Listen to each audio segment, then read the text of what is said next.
Welcome to the Million Dollar Blueprint with Karen Padetti, where we can talk about the honest truth about either starting a business or growing your business to the $1 million mark.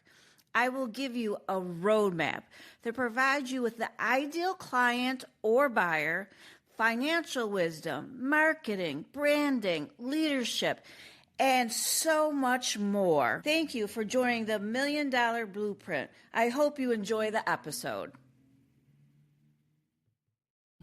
Turning your ideas into action. How to create a successful business plan.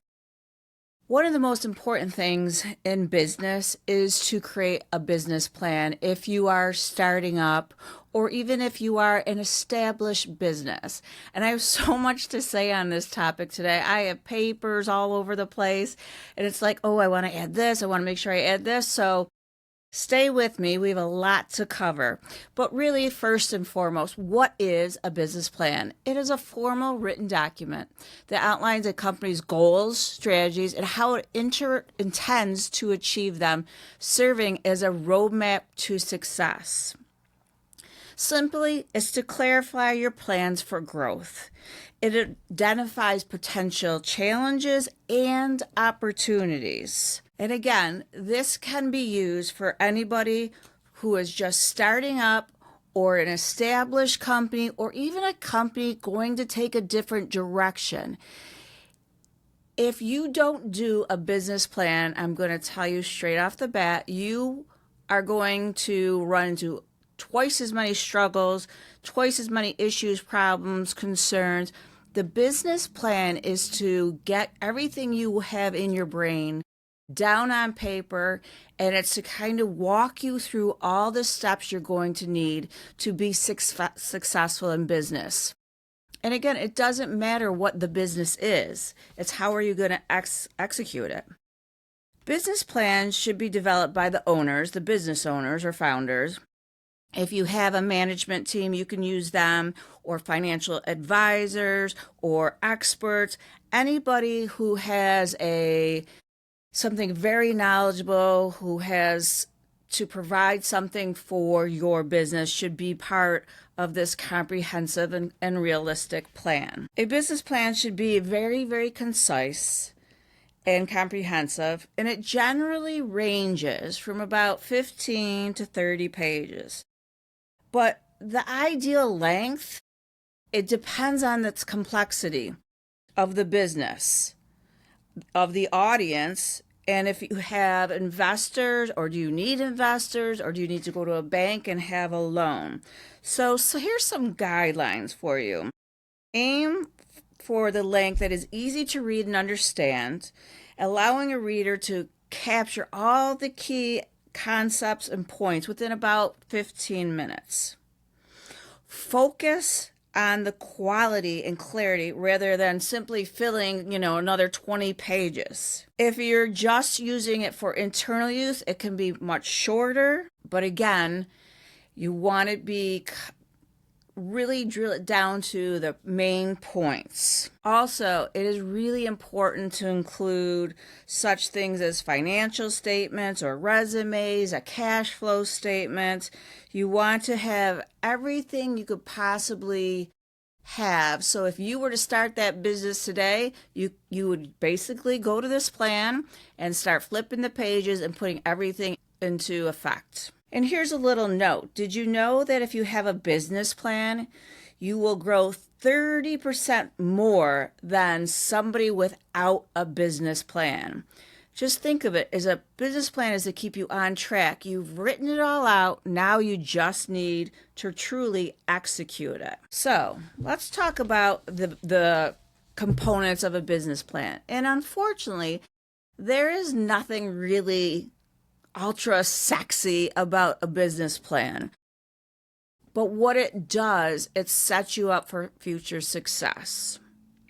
So one of the first components is a executive summary. And what is an executive summary? It is one of the most important parts of the business plan. It is the first thing that either investors, potential investors will read and it should be a very clear overview of the business and its goals. Many people will write the executive summary at the very end. Once they've gone through all the other steps, they kind of do the overview, and that truly goes into it.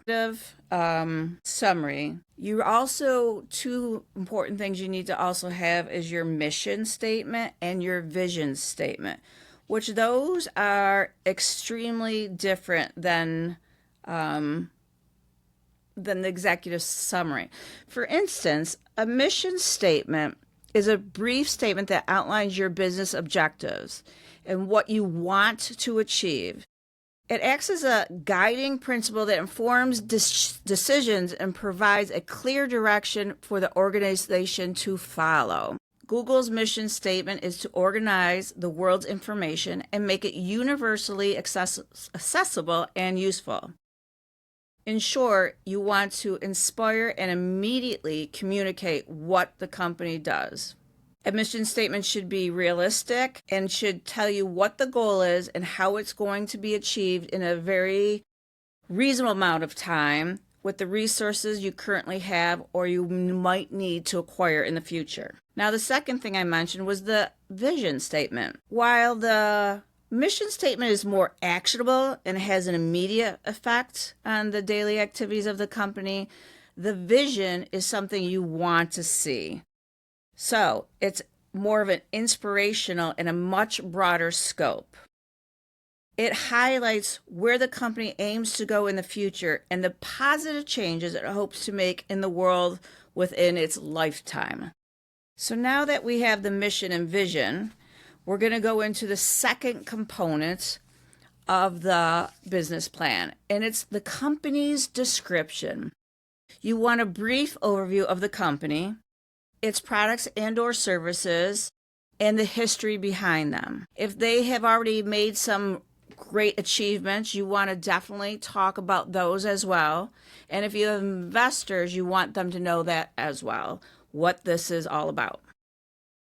So an overview of the company is like a bird's eye or a snapshot of things such as your business model, operational capabilities, financials, business philosophy, size of the team, code of conduct, and a short and long-term objectives. So in the company's description, you obviously have to talk about the products and services. So what part of your company's description explains what your business offers to the customers? How is it delivered? What is the cost involved in acquiring new customers and executing the sales? That is your products and services. Redo that part. The products and services part of your company's description explains what your business offers to your customers, how it is delivered, the costs involved in acquiring new customers, and executing a sale. The next step in the company description should be the company's history. This is the timeline of important events of your business from its original start date to present day. It will include a brief profile of the founders or just you yourself and their background, the date the company was founded, and any notable achievements, milestones, or anything similar for facts and details that are imperative to the business plan. If you're a startup, you'll probably will not have much history to write about, which is okay. Maybe you can share some stories or some challenges the startup faced during its time of inception, or how you came about with your team. What was their challenges? Then we go into the market analysis, which is the third part of a business plan. The third part of the business plan is a market analysis. There are three components to the market analysis. The first one is the demographics and the segmentation. The second is the target market and its size. And the third is the market needed. So, what is a market analysis of a business plan? It provides an in-depth analysis of the industry, its target markets, and competition. It should underline the risks and opportunities associated with your industry and also comment on its attributes of your target customer. A great way to analyze the market is to conduct a SWOT analysis. I have found a SWOT analysis to be helpful anytime I'm looking at a problem, trying to solve an issue. I use this more than almost any other tool, really. And the SWOT analysis is a simple yet extremely useful framework that helps identify your strengths, weaknesses, opportunities, and threats to a problem or to your company or to whatever you're going through. And it gives you a perspective of the overall viability of your business or that particular idea or problem you are working through. Then we're going to talk about the demographics and segmentation. Understanding your demographics of your customer plays a major role in how well you're going to identify the traits and how you're going to serve them. But by dividing your target audience into smaller and more manageable groups, you can tailor your services and products better to meet their needs. You can use demographics such as age, gender, income, location, ethnicity, education to really level and to better understand the preferences and behaviors of each segment and use that data to create a more effective marketing strategy. One thing I want to definitely say about that is that when I was writing a book and we were talking about your ideal clients or your ideal person that you're marketing to, it was very important what your ideal person to buy that service, to buy that product was. And there's a whole chapter in my book about that. And I say start bullet pointing who that is going to be. Yes, some of that, but what do they like to read? Where do they like to eat? Do they travel? Do they not like to travel? Where do they travel? Start asking millions of questions and writing them down and think about your product or service and start really hyper focusing on who is the best person for that. So it sounds easy, but the more you can deep dive into that, the better you're going to be for really marketing to that individual. Because again, I say, if you're marketing to everyone, you're truly not marketing to anyone.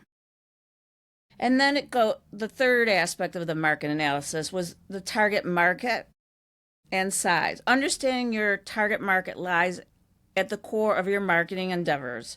After all, if you don't have a clear idea of who you're serving, like I just spoke about, you won't be able to serve them at all, no matter how good or well-intended your budget is. So again, really get hyper-focused into who the ideal person you are marketing towards. For instance, let's think about Starbucks. Their market includes working professionals and office workers.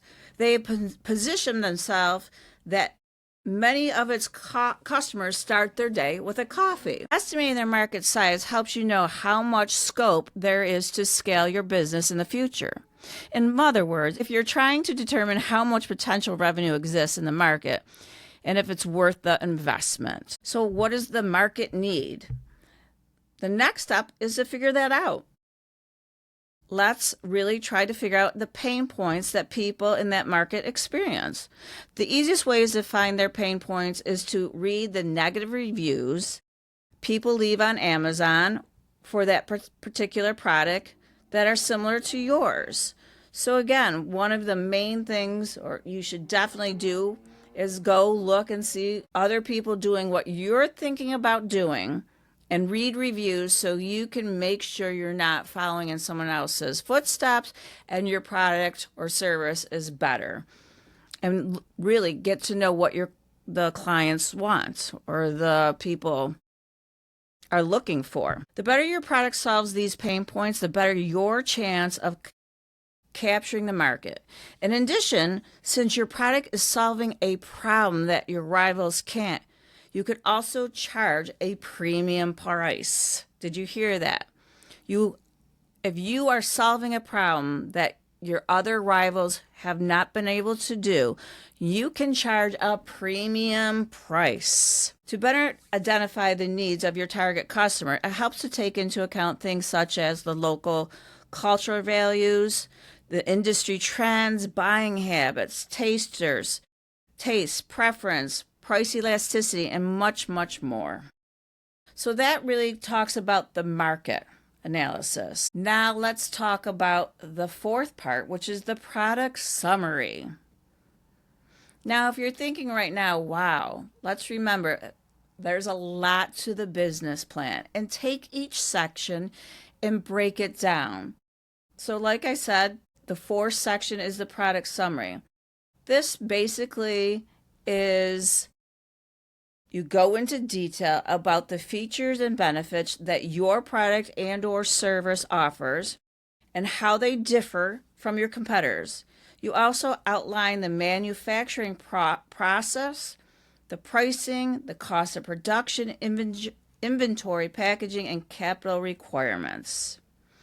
So everything that someone needs to know about your product is really in the product summary. The more you can add to this section, the better off you will be. It will help you figure out where you are with your product, what else needs to be established, or what else do you need to do to finalize that product or service. The fifth component of the business plan is called competitive analysis. Now let's face it, unless you've discovered an untapped market, which is highly unlikely, you're probably going to face some serious competition. And competition is not a bad thing. Competition is going to increase as you scale your business later down the line. Competitive analysis helps give you an overview of the competitive landscape of your direct or indirect competitors. It highlights their strengths and their market share. So you really want to take a deep dive into who is your competition. For instance, I own a salon, spa, and laser center.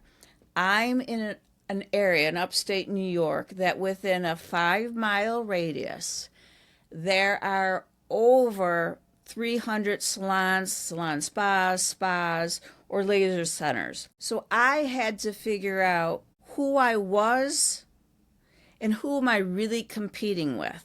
Well, out of those hundreds of competitors, there was only a few that I truly compete with. And those are the larger upscale professional salon spas in the area. And the one thing they didn't have that I do is the laser component of laser hair removal. So really think about who's around you doing what you're doing and what can you do to differentiate yourself from the others. It's pretty simple. What is your competitive edge? Take out, simply said, what is your competitive advantage that adds that you have additional value that you can provide to your customers that your rivals can't? Perhaps it's a unique service or a different product feature, or it's your excellent customer service.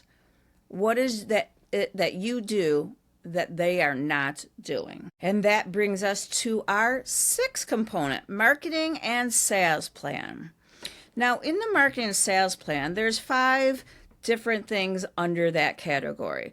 There's the unique selling proposition, there's the marketing plan, there's sales and distribution plan, there's a pricing strategy, and also a budget.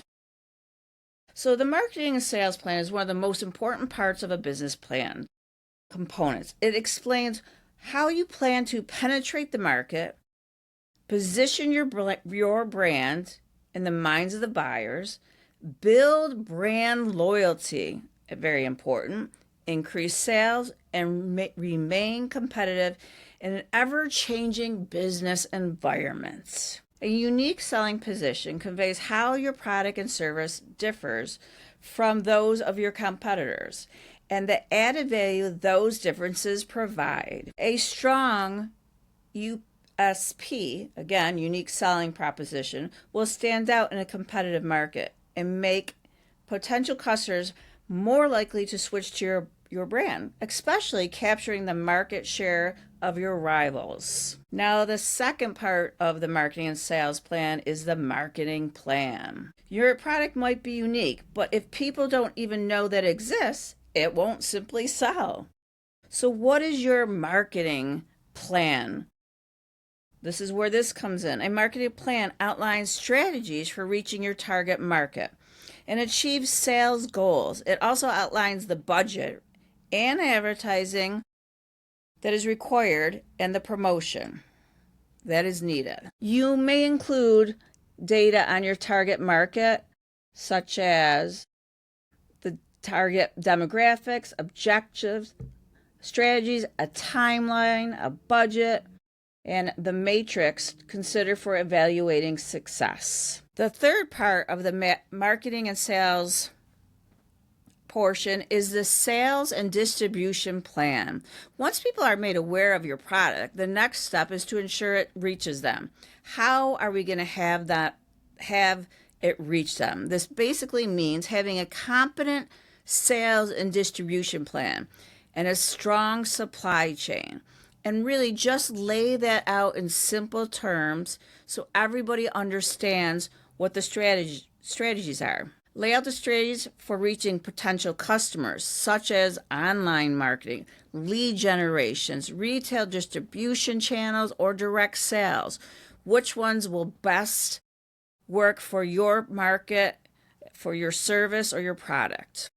Your goal here is to minimize sales costs, which can be astronomical if you don't keep tight reins on them. So again, minimize your sales costs, address the risks involved with the distribution of your products. If you're selling ice cream, for example, you would have to have an account for the costs of refrigeration and storage. Really take in every cost that it will cost you to sell in whatever way you're going to sell your product or service. The fourth is price strategy. Price strategy of your marketing and sales plan is pricing is a very sensitive, yet obviously extremely important part of any business. When creating a pricing strategy, you need to consider the facts such as the market demands, the cost of production, competitor pricing, disposable income of the target customers, and the profitability goals. You're really going to have to dig into each one of those. Some businesses have a small profit margin, but sell large volumes of their products, while others sell very few units with a massive markup. You will have to decide for yourself which approach is most beneficial to you. Buyers in different regions have different purchasing power. Due to this, a strategy that works in one region may not work in another, so be very cautious of this. It is essential to occasionally reevaluate and adjust your prices. This is something that you should always mark your calendars for, is to always look at your pricing in every region you're in. Lastly, but just as importantly, is your budget. The budget to your marketing sales plan. You need to know your budget for them. Exclamation part. This means writing down how much money you will need, how it will be used, and the potential return you are estimating on your investment. If you don't have a budget, you could totally lose all aspects of what you're trying to accomplish. A budget should be flexible It should mean that it should be open to changes as the market shifts, as customer behavior evolves. The goal is to make sure that your company is making the best use of its resources by minimizing waste of funds. Again, you want to minimize your waste of funds. So keep a tight leash on your budget. Now, the seventh component of a business plan is the operation plan. And the operation plan of your business is a plan that provides an overview of how your business is going to run from day to day. It's day-to-day operations. This is very important when it comes to the manufacturing of the business. In this description of your business structure, the roles and the responsibilities of each member is imperative, the resources needed, and the procedures you will use to ensure the smooth functioning of your business. The goal here is to maximize output, while again minimizing waste of raw materials and human labor. Let me repeat that. The goal here is to maximize output while minimizing the waste of raw materials and human labor. An operational plan can very quickly get out of whack. You might think we need more people, we need more labor or more materials, and you just keep adding and adding. Really stop and think.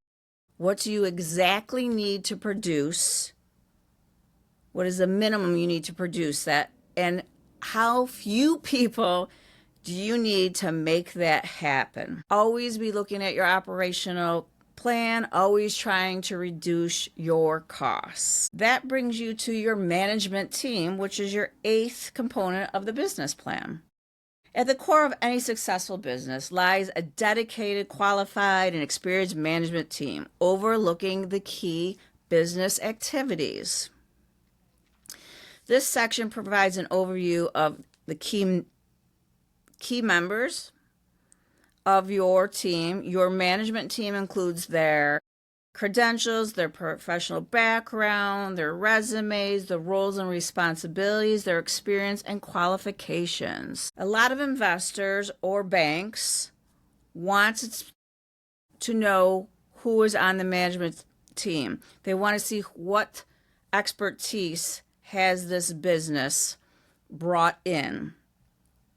And they want to make sure that it helps them ascertain the competence and work ethic of the members involved.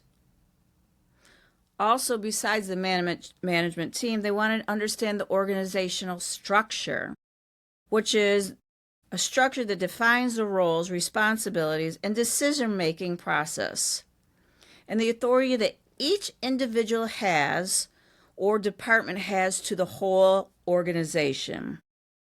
You absolutely must have clear organizational structure to improve communication, increase efficiency, promote collaboration, and make it easier to delegate tasks.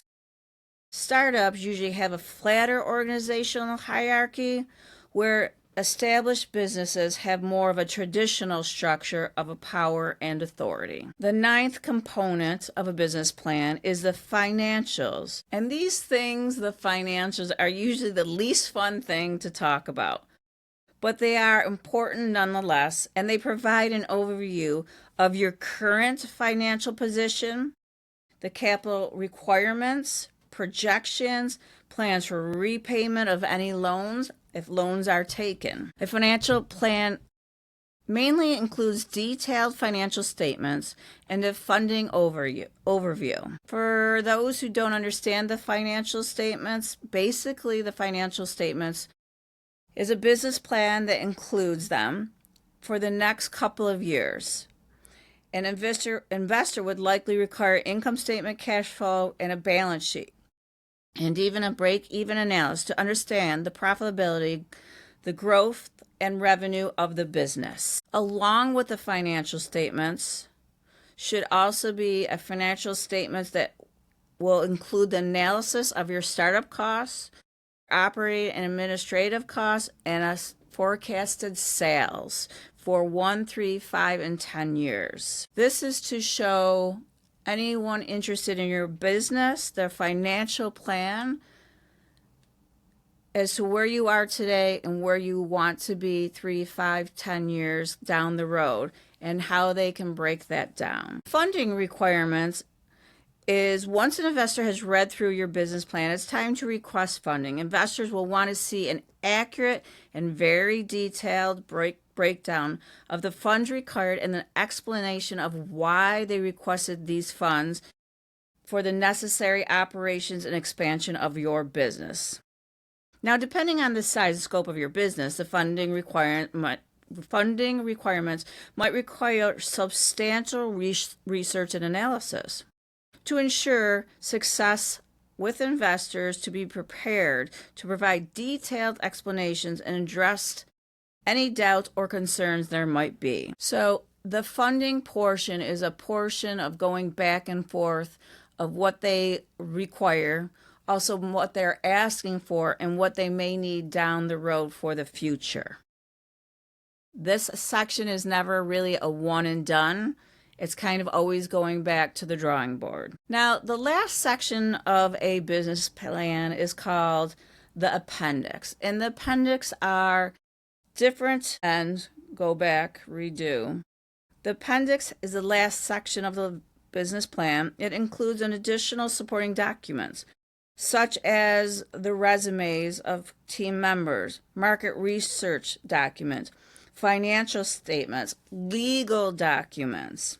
In other words, anything important or relevant that can fit into the section to help the business plan. So as you can see, a well-written business plan is an asset that navigates the business risks, optimizes the business strategies, and serves as a roadmap to help you achieve your business objectives. Think about it, and you will realize that the benefits of having a detailed business plan are ample. However, writing a business plan that covers these essential components, and that too from scratch, can be a bit excessive. But there are many things that you could Google to help you along the way. What I wanted to do today was provide you with the big components every business plan may have. You will find that some areas, while you're going through this, you have a lot of information to add to it. And in other areas, you don't have much to add. But remember, this is not a one and done business plan. You will be going back to it. You will continue to add to it. And honestly, every year, you should go back to your business plan and see what you've changed, what you've modified, what steps you've already taken, and keep adding to it. There are some rules for writing a business plan. The very process of writing a business plan will help you define the type of company you are developing, as well as help you focus on the goals that you must achieve in order to succeed. It is useful to measure your progress and to strategize a marketing plan and to hire experts for specific positions within your company. A good business plan does not simply explain who you are and what you do.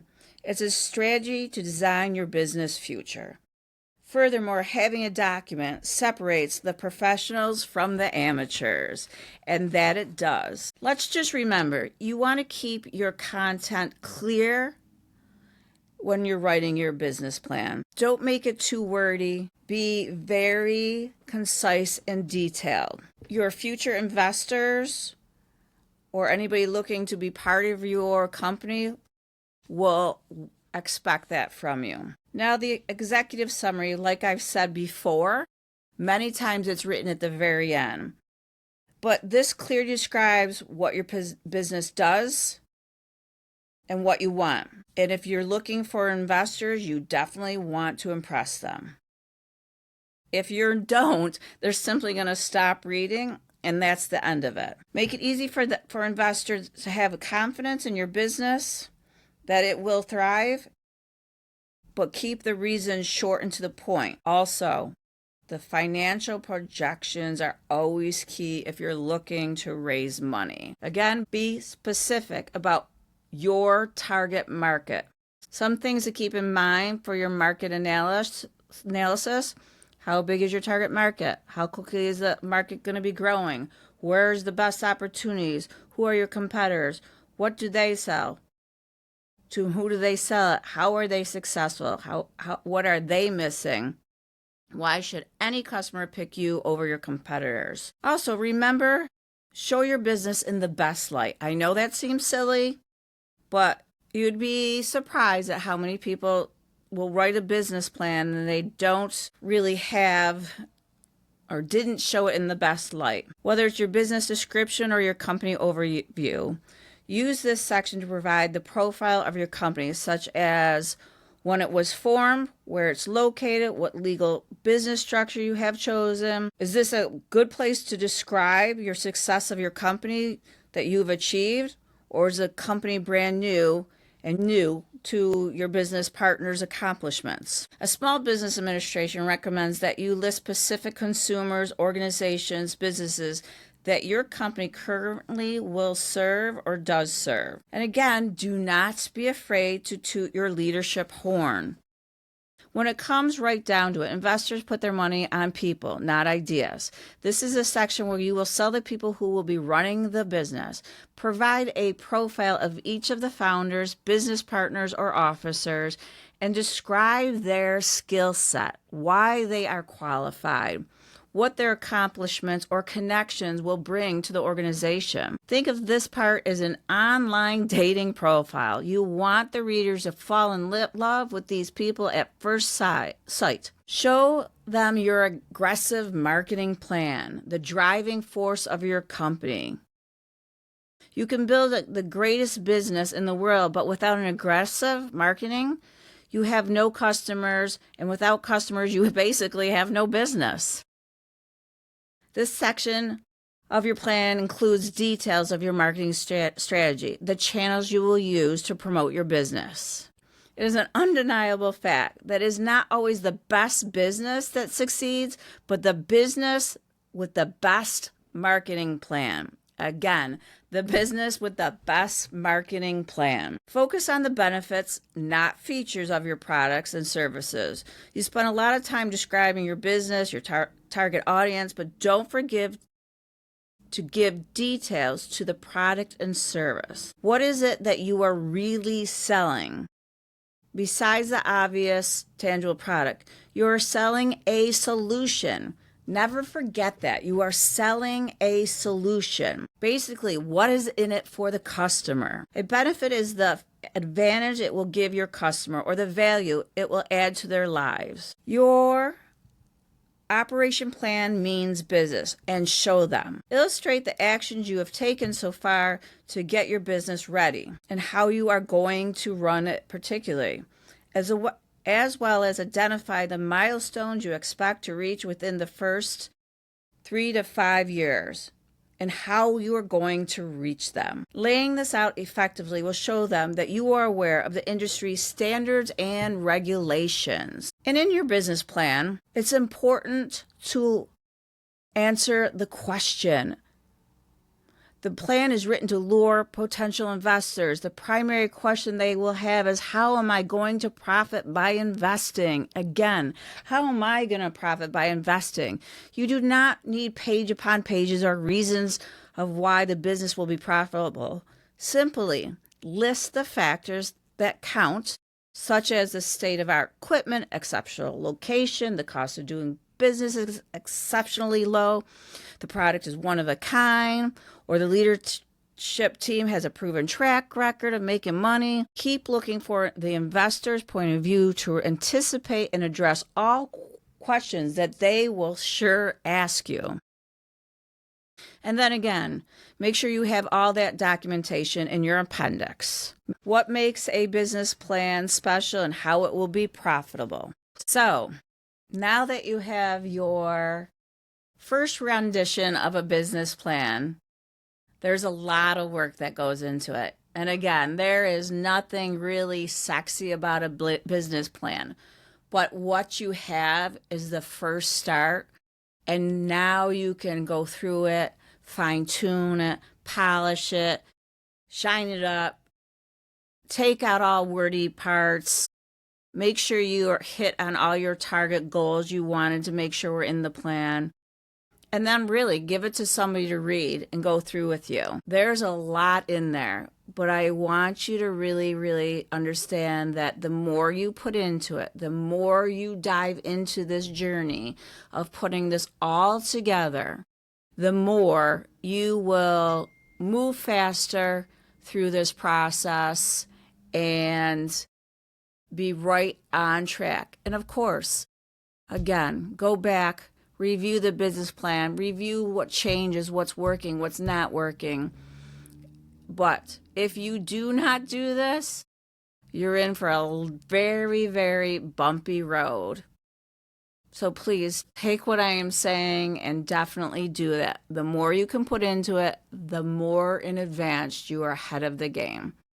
I hope that works, and I look forward to seeing you again soon.